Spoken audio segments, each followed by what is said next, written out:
जब हुकूमत ने जस्टिस बंदियाल के जो उसके जो फ़ैसले और उससे पहले जो कुछ होता रहा उसकी रोशनी में हुकूमत ने एक एक्ट पास किया और मकसद ये था कि एक बंदा फ़र्द वाहद ये फ़ैसले ना ले। हुकूमत जो कौमी असम्बली का इजलास बुला रही है और साथ सेनेट का भी, उसमें उनका वो बड़ा अग्रेसिव होना चाहते हैं और उसकी अग्रेसिवनेस की निशानी आज आपको कुछ इशारा नहीं है बल्कि बहुत वाज़ेह इशारा मिल गया है मरियम नवाज़ की तकरीर से। हम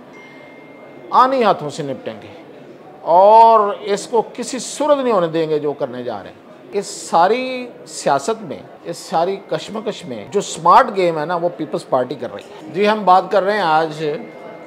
कि सुप्रीम कोर्ट में जब ये केस मखसूस नशिस्तों वाला सुना जाना था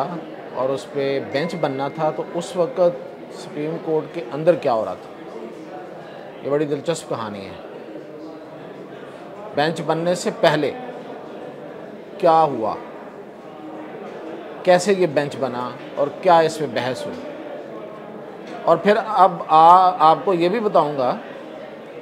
कि हुकूमत ने जो स्ट्रेटजी बना रही है हुकूमत इसको काउंटर करने के लिए, वो क्या है, उसमें क्या क्या चीज़ें ज़ेर बहस हैं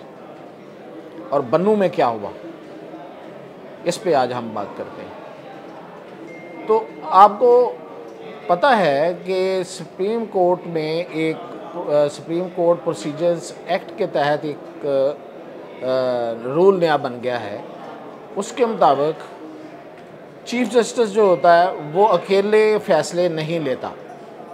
यानी कि बेंच की, ख़ास तौर पे बेंच की तश्कील, केसेस की अलॉटमेंट, किस बेंच में कितने लोग होंगे और वो कौन कौन से जजेस होंगे, ये अब एक कमेटी बन गई है 3 जजेस पे मुश्तमिल। जब हुकूमत ने जस्टिस बंदियाल के जो उसके जो फ़ैसले और उससे पहले जो कुछ होता रहा उसकी रोशनी में हुकूमत ने एक एक्ट पास किया और मकसद ये था कि एक बंदा फ़र्द वाहद ये फ़ैसले ना ले, क्योंकि हुकूमत का ये ख्याल था, जो पहले भी ये ज़ाहिर है पहले भी रहे ये 13 महीने इमरान खान की जो अदम एतमाद है उसके बाद, और उसमें जो इन्होंने देखा या उससे पहले इमरान खान के दौर में जो उन्होंने देखा और जो बाद में वो देख रहे थे कि चीफ जस्टिस जो है उनका ख्याल था कि वो अकेले फ़ैसले करते हैं और वो अपनी मर्ज़ी का बेंच मुकर्रर कर लेते हैं, 3 रुकनी, 2 रुकनी, 4 रुकनी, 5 रुकनी, और वो उसी में फ़ैसले होते चले जाते हैं, एक जैसे बेंच होते हैं। और उनका ये ख्याल था कि हम ख्याल जजेस मिल जाते हैं और वो एक तरफ ही फ़ैसले देते रहते हैं। तो इस तरह से एक बंदे की मर्ज़ी को ख़त्म किया जाए और एक कानून आ गया। उसके मुताबिक हुआ ये कि अब जो फ़ैसले हो रहे हैं जो चीफ़ जस्टिस फ़ायद ईसा के आने के बाद, तो वो चीफ़ जस्टिस नहीं कर रहे, वो चीफ़ जस्टिस समेत 2 और जजेस हैं, यानी कि 3 जजेस कर रहे हैं। और उसकी कंपोजिशन क्या है, जस्टिस फ़ायद ईसा, जस्टिस मंसूर अली शाह और जस्टिस मुनीब अख्तर। अब इसमें फ़ायद ईसा पे अगर कोई इल्ज़ाम तो नहीं आ सकता क्योंकि उनके मुकाबले में 2 जज और हैं, तो कोई भी जो बेंच बनता है वो 3 जजों की मशावरत से बनता है।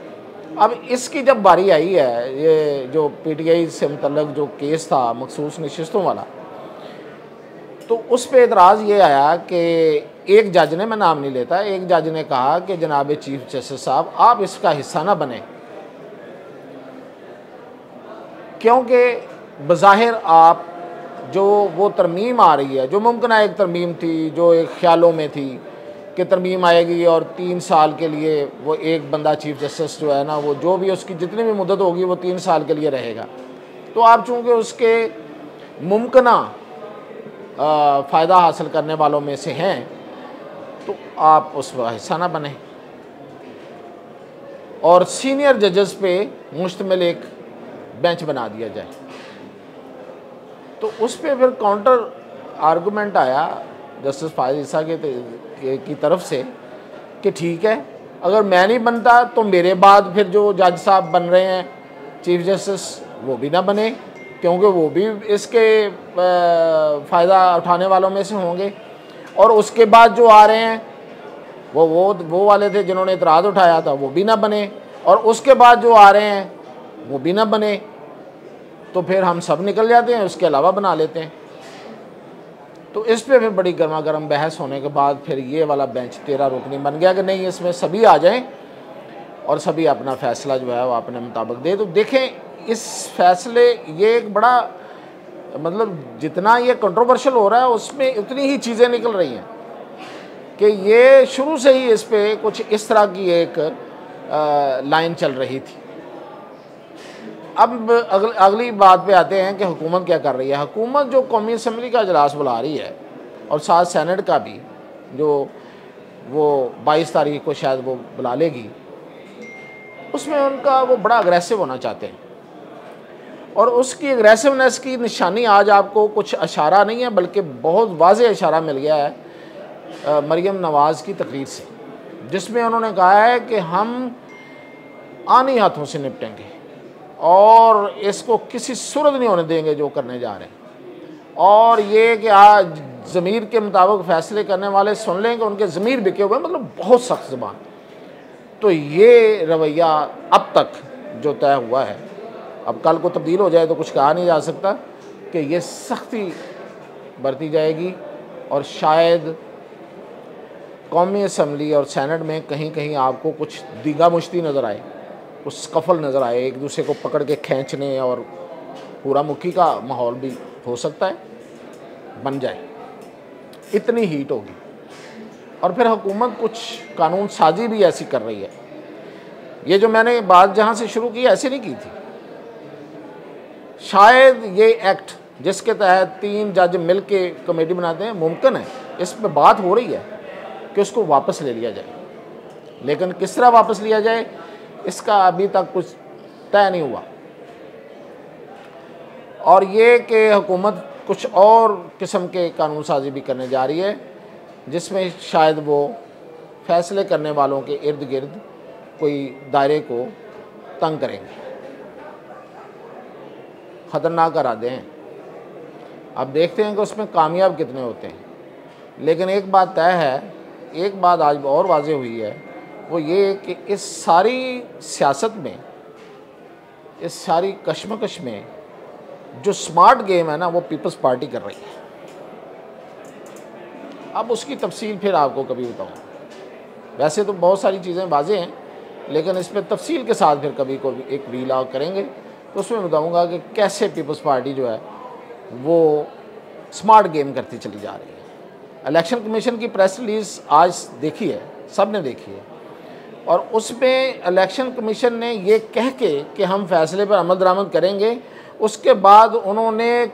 सुप्रीम कोर्ट के फ़ैसले को एक एक करके उसकी एक एक परत को उधेड़ दिया कि भाई ये कैसे हो सकता है कि सुप्रीम कोर्ट ये कहे कि हमने किसी पार्टी को ख़त्म किया था, हमने किसी पार्टी को बैन किया था। ये कैसे हो सकता है कि ये कहा जाए कि हमने इंट्रा पार्टी इलेक्शन वाला जो मामला है वो गलत किया है। ये कैसे हो सकता है कि ये कोई कहे कि जी हमने बैट का जो निशान देने का जो फ़ैसला है उसकी गलत रीडिंग की है, और फिर वो जो अरकान ने जो एफिडेविट दिए हैं उनके हवाले से उन्होंने एक एक तफसील सामने रख दी है कि वो जो एफिडेविट थे वो किसने कैसे एफिडेविट दिए हुए थे। तो बेसिकली ये चैलेंज करने से पहले चैलेंज कर दिया, इलेक्शन कमीशन ने फ़ैसला चैलेंज करने से पहले ही चैलेंज कर दिया, अपनी पूरी पोजीशन वाज़ेह कर दी है कि वो क्या कहना चाहते हैं। साथ ये भी कह दिया कि हम अमल दरामद करेंगे। हाँ, अमल दरामद ना करने का कह के तो फिर वो फंस जाते फौरी। उन्होंने वहाँ से शुरू किया और आखिर तक वो पढ़ने वाली चीज़ है जिसमें इलेक्शन कमीशन जो है वो अपने इस फैसले को पूरे को वो शायद वो उधेड़ के रख दिया उसने। तो आखिर में बनू वाली बात जो है वो बड़ा अफसोसनाक वाक़या है। एक बहुत बड़ी तादाद में लोग इकट्ठे हुए थे आज और दहशतगर्दी के ख़िलाफ़ थे, लेकिन उसमें जो फायरिंग हुई है वो बड़ा अफसोसनाक वाक़या है। कोई बहुत ऑथेंटिक इतला तो नहीं है, लेकिन ये है कि मुझे ये बताएं, कोई समझ में आती है ये बात कि एलानिया इतने बड़े इज्तिमा पे जो ऐलान करके हुआ था और इतने बड़े लोग आए थे उसमें, वो जौन से भी थे, वो पीटीआई के होंगे, वो पीटीएम के थे, जलसा तो पीटीएम करवा रही थी, लेकिन पीटीआई के लोग भी बहुत बड़ी तादाद में आ गए थे, झंडे उन्होंने नहीं उठाए थे वो वाले, तो उस पर कोई फ़ौज या कोई फोर्सेस हमला कर सकती है? मतलब ये कैसे ये बात हज़म कर ली जाए? तो ये जो प्रोपेगेंडा चल रहा है, इसमें कितनी हकीकत है ये शायद अभी कुछ देर में वाज़े हो जाएगा, लेकिन ये है कि ये कोई समझ में आने वाली बात नहीं है, ये कोई बड़ी साजिश है। और ये साजिश आपको पता है कि कई सरहदों के पार से आ रही है। कोई एक सरहद की बात नहीं मैं कर रहा, मैं मगरबी सरहद की सिर्फ बात नहीं कर रहा, उसमें मशरक़ी सरहद भी है और उसमें 7 समंदर पार भी है। तो बड़ी बड़ी दूर से ये साजिश जो है वो मैनेज हो रही है। तो इस पे हमें सबको बिल्कुल होश के नाखन लेने चाहिए और सोच समझ के इस पे कोई भी बात की जाए, क्योंकि ये मुल्क की सलामती का मसला है, लोगों की जान और माल का मसला है। और ये इसमें कोई भी की गई बात जो है वो ऐसा इंतशार फैला सकती है कि जिसका सबको नुकसान होगा। तो ये थी बन्नू वाली बात। तो अब मज़ीद कोई तफसीलात इंशाअल्लाह आपसे कल शेयर करें।